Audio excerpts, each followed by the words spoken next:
नमस्कार दोस्तों, story time में आप सबका स्वागत है। तो चलिए उसकी कहानी की ओर बढ़ते हैं। मेरा नाम राज है। मैं फोटोग्राफी स्टूडियो में काम करता हूँ। मेरी कमाई के पैसे से मैंने खुद का कैमरा खरीदा था, इसलिए मैं कभी कभी प्राइवेट ऑर्डर्स भी लेता हूँ।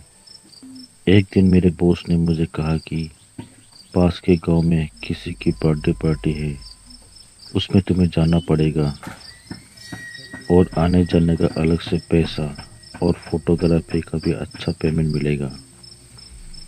तब इस काम के लिए मैंने तुरंत हामी भर दी। पर दिक्कत यही थी कि पार्टी देर रात तक चलनी थी। उसके बाद वहां पर रुकने का कोई अच्छा ठिकाना भी नहीं था, इसलिए रात में ही ट्रेवल करके घर लौटना था। काश उस खौफनाक रात की याद मैं अपनी जिंदगी से मिटा सकूं। मैं कैमरा सेटअप लेकर उस गांव में पहुंच गया। रात के 8 बजे पार्टी शुरू हुई। अभी मैंने 4 से 5 फोटो ही खींची थी कि अचानक एक गोरी चिट्ठी लड़की मेरे सामने आई। उसने हॉल के बाहर आने का इशारा किया। शायद उसे कुछ काम होगा। मैंने उसे कैमरा दिखाया और कहा कि अभी नहीं आ सकता। फिर कुछ देर बाद सारी फोटो खींच लेने पर मेरी नज़र उस लड़की को खोजने लगी। तभी अचानक वो मुझे घर के बाहर थोड़ी दूर नजर आई। मैं फौरन उसके पास गया। तब उसकी आंखों में गजब का गुस्सा था और उसका चेहरा फीकी रोशनी में भी लाल नजर आ रहा था। मैंने कहा, सारी फोटो खींचनी थे इसलिए नहीं आ पाया, पर अब यहाँ पर क्यों खड़ी है? अंदर नहीं आना है क्या? कुछ देर तक वो मुझे ऐसे ही घूरती रही। उसके बाद वो झाड़ी की ओर इशारा करने लगी। मैंने हाथ के इशारे से उसे मना किया और घर की ओर उसे चले आने को कहा। अब उसके चेहरे पर गुस्से की जगह नाराजगी का हाव था। उसने हाथ के इशारे से ही मुझे लौट जाने को कहा और मेरे देखते ही देखते वो झाड़ी की उस पार चली गई। तब मुझसे रहा नहीं गया और मैं भी उसके पीछे पीछे जाने लगा। मैंने उस वक्त अपनी बेवकूफ़ी का अंजाम तक नहीं सोचा था कि आगे मेरे साथ क्या होने वाला है। कुछ देर चलने पर अंधेरा सामने आ गया।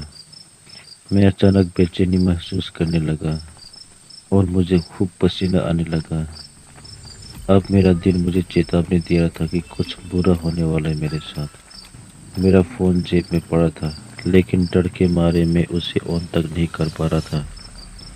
अचानक मेरी नज़र भूरे पत्थर पर गई।